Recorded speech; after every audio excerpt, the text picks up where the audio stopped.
Ya, saudara dikasih Tuhan, kita melihat di situ ketika tuan-tuan perempuan itu melihat bahwa harapan mereka akan mendapat penghasilan lenyap, mereka menangkap Paulus, saudara. Karena ketika mungkin mereka selama ini kalau berdukun, bertanya ke mereka, mereka mendapat uang. Tapi dengan adanya Paulus dan Silas datang di situ, membawa terang, membawa Injil, di situ mereka, wah, ini penghasilan kita berkurang nih. Nanti mereka nggak ke kita lagi bertanya. Nanti mereka pindah tuan. Sekarang tuan mereka kita. Nah, nanti mereka pindah, ya kita nggak dapat lagi. Sementara penghasilan kita itu kan dari situ. Kira-kira seperti itu. Dan banyak mungkin orang seperti itu, banyak yang mengganggu penghasilan mereka ketika seseorang itu lahir baru. Wah, ini bahaya nih, dulu dia langganan saya yang paling hebat gitu kan. Langganan saya, bikinlah langganan apa lah itu kira-kira. Wah, dia sudah bertobat, pindah deh, kira-kira seperti itu. Nah, yang pertama di situ apa yang dilakukan? Itu fitnah, ya. Dikatakan mereka, setelah mereka membawa keduanya menghadap pembesar kota itu, berkatalah mereka, orang-orang ini mengacau kota ini karena mereka orang Yahudi. Saudara yang dikasihi Tuhan, fitnahan mulai datang kepada Paulus dan Silas di sini, saudara. Katanya mereka mengacau kota ini. Itu fitnah, bukan? Saudara yang dikasihi Tuhan, bisa aja kita pernah di posisi itu. Bukan kita pelakunya, tapi kita dibuat mengatakan bahwa itu dari kita, saudara. Fitnahan itu pertama dibilang di situ, saudara, fitnahan yang bertubi-tubi. Ya, dikatakan orang-orang ini mengacau kota ini karena mereka orang Yahudi. Selanjutnya apa yang dilakukan, saudara? Ini sangat mengerikan. Juga orang banyak bangkit menentang mereka. Saudara, orang banyak percaya kepada orang itu yang mengadu itu, dan apa yang dilakukan? Lalu pembesar-pembesar kota itu menyuruh mengoyakkan pakaian dari tubuh mereka dan mendera mereka. Saya nggak tahu, itu mungkin bisa sah ya. Dibuka bajunya, baru diarak, baru dipukulin. Setelah mereka berkali-kali didera, mereka dilemparkan ke dalam penjara. Bayangkan, saudara, itu bukan ditaruh, dilempar. Saya udah bayangkan itu didorongkan ke dalam, ya, namanya dilempar, saudara. Beda dong, diantar. Mereka dimasukkan, diantar dengan hormat. Ada yang seperti itu juga. Tapi ini dilemparkan, gak ada sedikit pun. Jadi bertubi-tubi mereka alami di sini, saudara. Ya, sesudah mereka dilemparkan, saudara, itu dilemparkan itu kasar sebenarnya kalau saya mau katakan. Yang berikut ayat 24, saudara. Setelah ayat 23, setelah mereka berkali-kali didera, mereka dilemparkan ke dalam penjara. Ayat 24, sesuai dengan perintah itu, kepala penjara memasukkan mereka ke ruang penjara yang paling tengah. Oke, sesudah dilemparkan harus ke ruang penjara yang paling tengah. Dan di dalam penjara pun apa yang dilakukan? Kakinya dipasung, saudara. Saudara kebayangkan, tadi udah disesah. Ya, itu kan masalah. Mereka melakukan apa sih kalau sampai seperti itu gitu?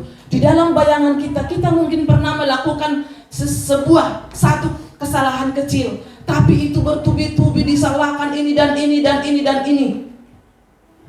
Saudara yang dikasihi Tuhan, masalah boleh datang silih berganti. Saya terlalu yakin permasalahan rumah tangga, masalah keuangan, masalah menantu mertua, masalah anak, saudara, itu yang kita hadapi hari-hari ini. Anak-anak milenium, ya. Saudara yang dikasihi Tuhan, apa yang harus kita lakukan? Ya, sekarang ini banyak orang teriak, banyak orang mengeluh. Bisa aja karena kelakuan kita yang tidak sungguh-sungguh. Tapi bagaimana dengan Silas dan Paulus, saudara? Mereka melakukan yang baik, mereka memberitakan Injil. Tapi apa yang dikatakan kepada mereka? Nah, saudara, kalau kita melihat dari ayat 19 sampai 24 itu masalah dan masalah yang bertubi-tubi yang dihadapi oleh Paulus dan Silas.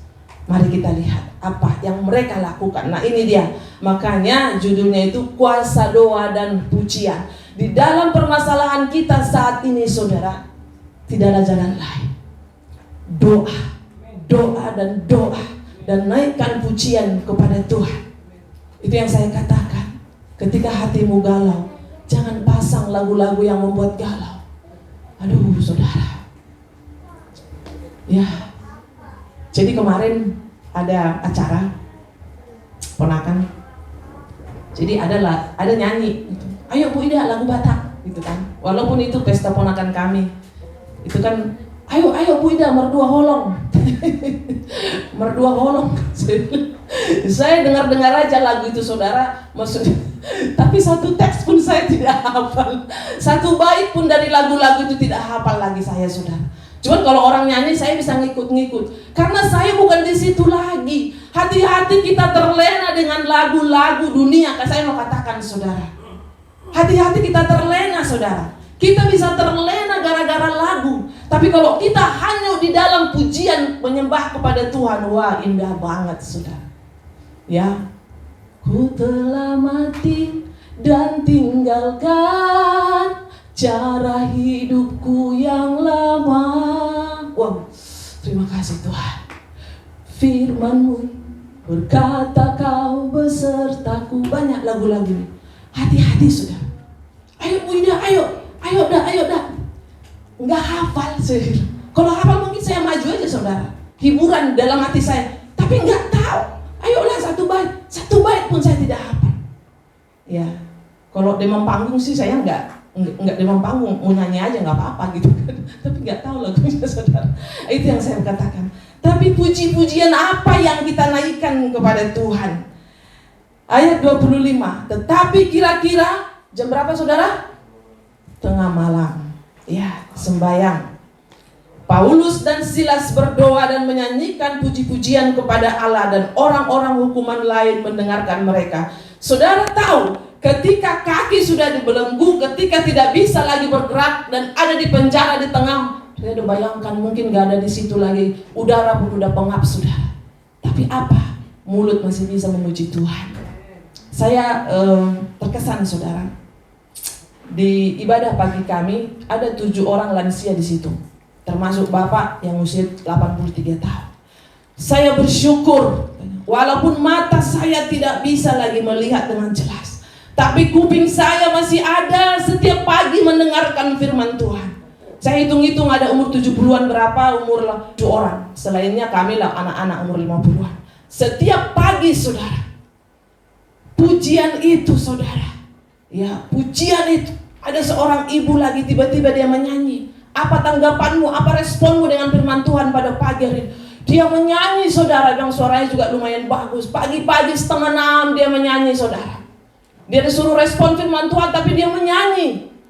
Dari buku Haleluya itu, Haleluya Simalungun itu. Waduh, saya terharu saudara. Ya, terus nanti disambung lagi nyanyi. Ambil dulu lagu yang nomor sekian. Puji Tuhan, bapak saya itu belum pikun, dia masih ingat lagu Haleluya itu kan ada berapa itu ya? 400-an kali ya, buku ND. Ya, masih ingat dia. Coba buka lagu nomor sekian. Saudara, firman Tuhan itu tetap bercokol. Mata boleh kabur, tapi pendengaran. Setiap pagi dia sudah nungguin kita ibadah jam 3. Mari, saudara, disinilah letak kekuatan kita. Dia bisa menghadapi hari-hari ini, saudara. Usia 83, kadang sakit, kadang karena ada firman setiap pagi. Setiap pagi dia sudah bangun jam 3 pagi menunggu telepon dari kita, saudara. Bagaimana dengan kita? Apakah susah? Apakah masih membaca firman Tuhan? Ya, bukan harus ikut grup. Kalau Bapak Ibu bisa baca tertib sendiri, silakan. Tapi saya ragu. Kalau bersama-sama itu aja ada yang ketinggalan. Kalau sendiri kayaknya ya nggak tahu lah. Kalau bisa komitmen sehari, puji Tuhan, berarti itu tingkat tinggi, itu disiplinnya saudara. Mari, mereka berdoa dan bernyanyi saudara. Apa yang terjadi? Ayat 26. Akan tetapi terjadilah gempa bumi yang hebat, sehingga sendi-sendi di penjara itu goyah, dan seketika itu juga terbukalah semua pintu dan terlepaslah belenggu mereka semua. Terlepaslah belenggu mereka semua. Saudara, ketika kita ada masalah, persoalan apa yang kita hadapi saudara? Ketika kita ada pujian penyembahan seperti lagu tadi, takkan goyah. Mana Bu Ning? Kan goyah keyakinanku pada dirimu, Yesus Tuhanku, tiada yang seperti dirimu. Kaulah kuatku, kebanggaanku, gunung batu dan keselamatanku, kuat tanganmu, perlindunganku, kaulah Allah sumber kemenanganku. Itu saudara. Ya, ketika ada doa, saya puji Tuhan setiap pagi Tuhan bangunkan jam 3. Saya kadang, Tuhan nanti kan jam 5 mau ibadah, saya tidur dulu ya. Kalau kedagingan sudah datang saudara, sedikit waktu buat Tuhan, sedikit. Apalagi sekarang ada yang baca 7 pasal. Saudara dikasihi Tuhan, waktu kita ini sangat praktis sekali. Nah, apa yang terjadi saudara? Itu gempa bumi bukan di seluruh pelosok itu saudara, itu terjadi di penjara itu. Ya, gempa buminya terjadi di situ saudara. Sehingga apa dikatakan di situ? Ya, terjadilah gempa bumi yang hebat sehingga sendi-sendi di penjara itu goyah, dan seketika itu juga terbukalah semua pintu dan terlepaslah belenggu. Saudara, ketika kita berdoa menaikkan pujian, terlepas belenggu masalah apa yang kita hadapi saudara. Mungkin ada kepahitan, keterbebanan apapun saudara. Jangan Bapak Ibu pikir, wah ini Bu Ida ini bisa aja. Saudara, begitu banyak persoalan, begitu banyak masalah yang kita hadapi. Gak ada jalan lain kecuali doa. Bapak Ibu yang tahu persoalan apa yang Bapak Ibu hadapi, ya ajak suami berdoa bagi yang sudah pasangan. Bagi yang belum ada pasangan, berdoa supaya dapat pasangan, supaya ada berdoa. Saya senang ada yang lapor firman itu selalu sama saudara. Ya, dulu Pak Marbun sama Marbun lapor itu selalu sama. Sini ada Suri dan Nita, ya. Jadi lapor bersama. Yang luar biasanya suami dulu baru istri. Setiap hari seperti itu. Saya aja nggak bisa lapor bersama dengan Pak John, karena kita baca firmannya ya suka-suka, kadang pagi. Tapi bisa loh mereka bersama terus lapornya. Bu Pon dengan Pak Hari juga. Ya, Pak Hari dulu baru Bu Pon. Tapi sekali-sekali Bu Pon duluan yang lapor. Ya, maksud saya gini, kok bisa ya gitu? Bisa rupanya di setel saudara. Itu namanya 2 menjadi 1. Jadi lapornya itu bersama-sama gitu kan, dahsyat banget. Nah, lanjut kita. Yang pertama belenggu terlepas. Yang kedua, apa yang terjadi di ayat 27? Ketika kepala penjara itu terjaga dan dari tidurnya dan melihat pintu-pintu penjara terbuka, ia menghunus pedangnya hendak membunuh diri karena ia menyangka bahwa orang-orang hukuman itu telah melarikan diri. Di situ saya melihat saudara, dengan doa dan pujian itu saudara, banyak yang terjadi menyelamatkan nyawa kepala penjara itu saudara. Memang terjadi gempa sehingga dia mau menghunus pedang, tapi apa yang terjadi? Itu keselamatan secara fisik dia terselamatkan saat itu. Tapi ada satu yang sangat luar biasa. Kepala penjara itu menyuruh membawa suluh, ya, lalu berlari masuk dan dengan gemetar tersungkurlah di depan Paulus dan Silas. Ia mengantar mereka keluar sambil berkata, Tuhan, Tuhan, apakah yang harus aku perbuat supaya aku selamat? Ayat 31, nah ini dia saudara. Sebenarnya tadi firman Tuhan itu sudah bertolak dari sini. Jawab mereka, percayalah kepada Tuhan Yesus dan engkau selamat dan seisi rumahmu.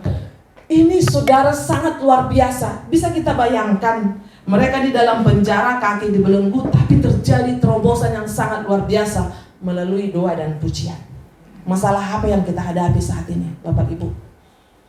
Masih ada mujizat. Tuhan yang sama, Tuhannya Paulus dengan Tuhan kita sama saudara. Berarti kita juga bisa membuat satu terobosan ketika kita berdoa sepakat. Mereka menaikkan doa dan pujian pada tengah malam hari itu. Karena nggak ada lagi yang bisa dilakukan di dalam penjara saudara. Kaki sudah terbelenggu, ya.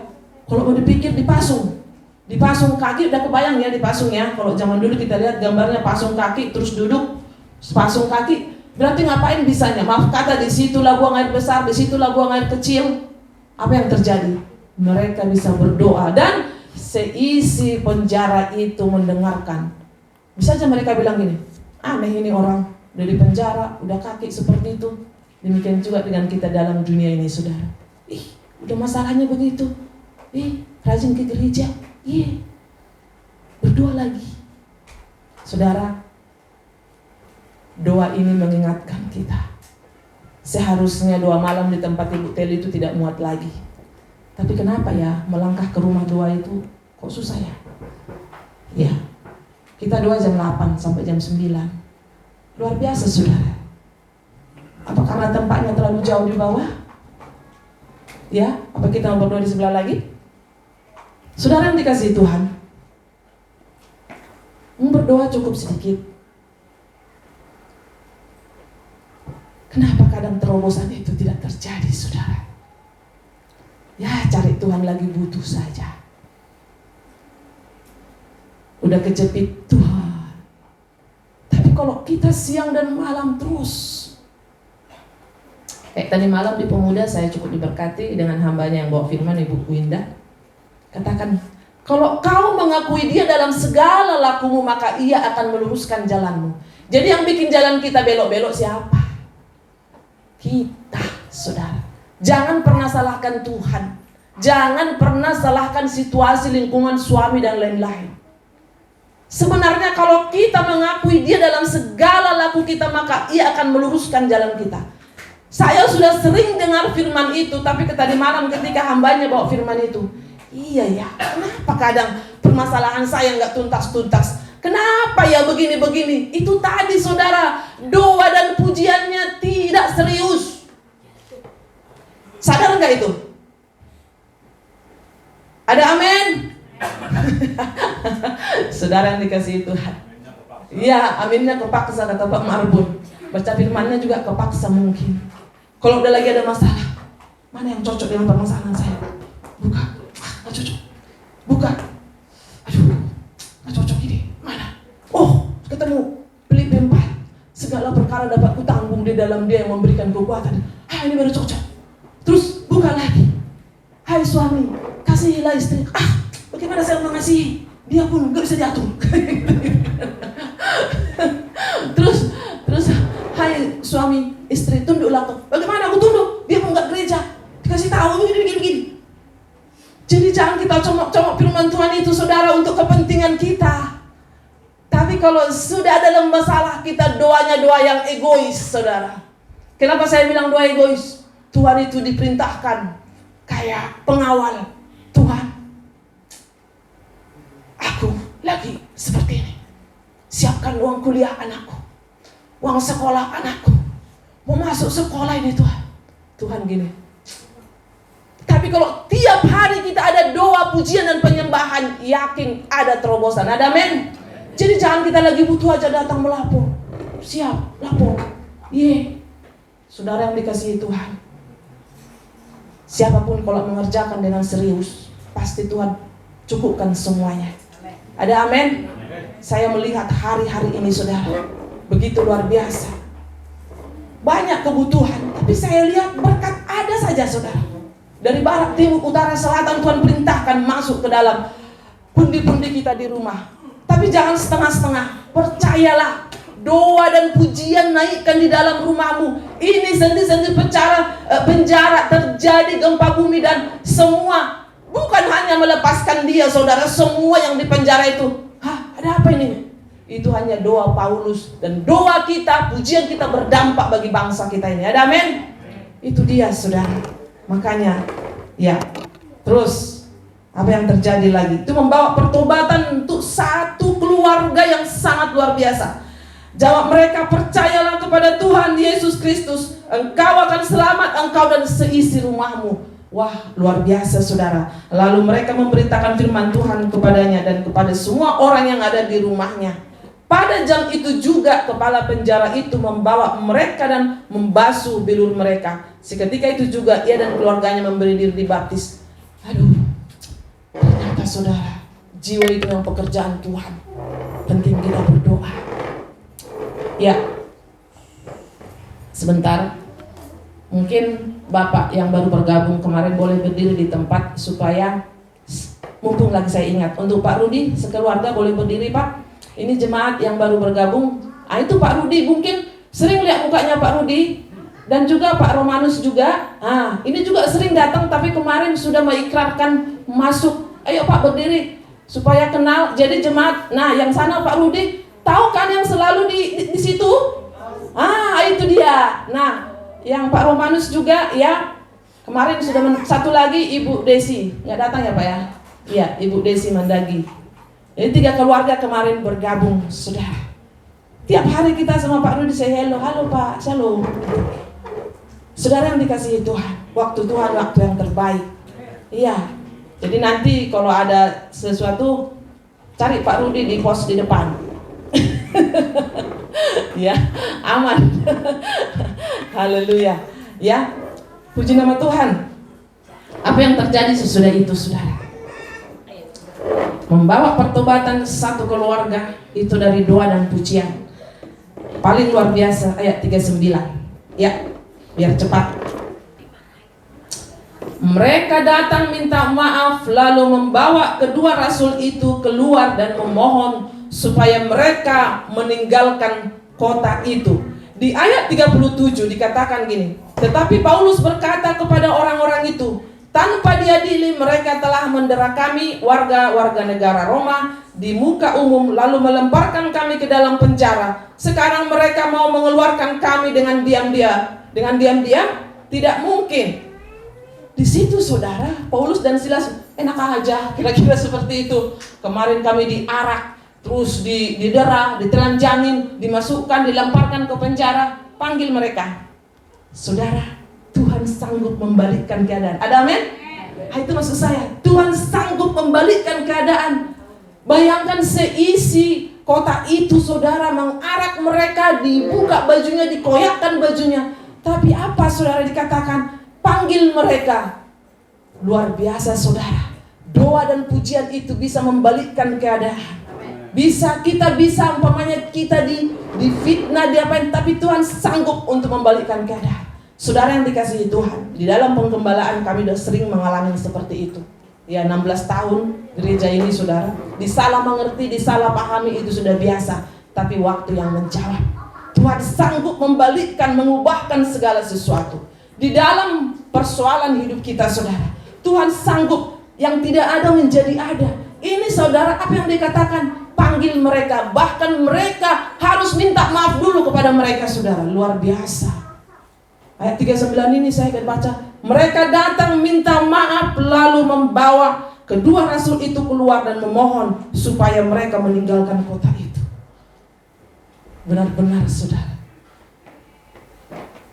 mereka masuk di penjara, tapi ada rencana Tuhan yang luar biasa. Di dalam kehidupan kita terlalu banyak mungkin persoalan yang kita hadapi saudara. Tapi yakinlah, mari kita tingkatkan jam-jam doa kita. Mari kita tingkatkan pujian-pujian kita kepada Tuhan. Percayalah. Kenapa saya bicara seperti ini? Saya mengalami, kami mengalami, Dewan Gembala mengalami, kita mengalami banyak sekali perkara-perkara yang luar biasa, terobosan yang terjadi dalam hidup kita.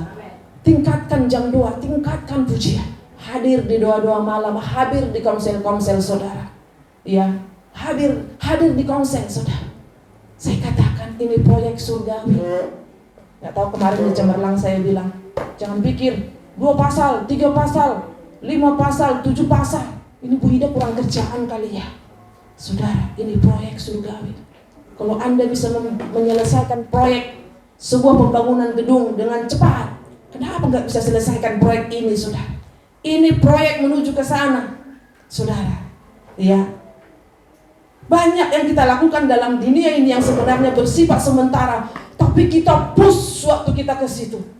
Tapi untuk Tuhan, baca firman 2 pasal bolong-bolong, 3 pasal tunggu dulu, 5 pasal apalagi 7 pasal nyerah deh. Sebenarnya ketika kita masuk di 7 pasal nikmat juga ternyata. Terus saya kan ngomong-ngomong sama yang di bawah tadi malam, 7 pasal. Terus tiba-tiba Maxi bilang, kami 10 pasal sehari Bu. Kalah malu juga sih. Tadi malam pemuda dengar, 10 pasal kami Bu. Saya bilang, masih ada lagi. Ini bukan jago-jagoan, bukan gaya-gayaan. Saudara, ini firman supaya masuk di sini, masuk di hati. Ketika kita menghadapi berbagai persoalan hidup saudara, kita mampu untuk melewatinya. Ya. Kita lihat apa yang terjadi tadi ketika Paulus berdoa dan Silas.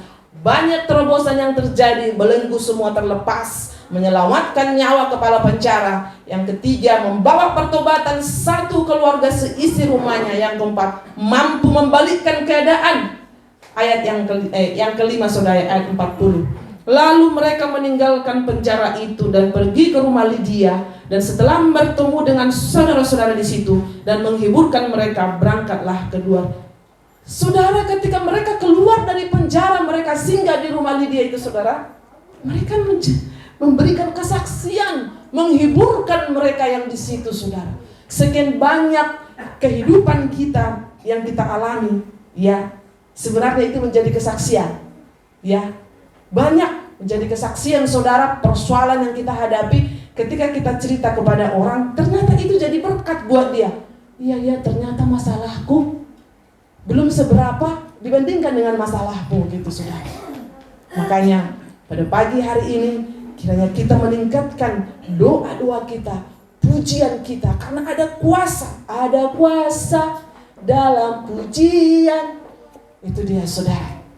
Makanya pada pagi hari ini saya tidak panjang lebar saudara, yang sudah panjang sudah setengah jam.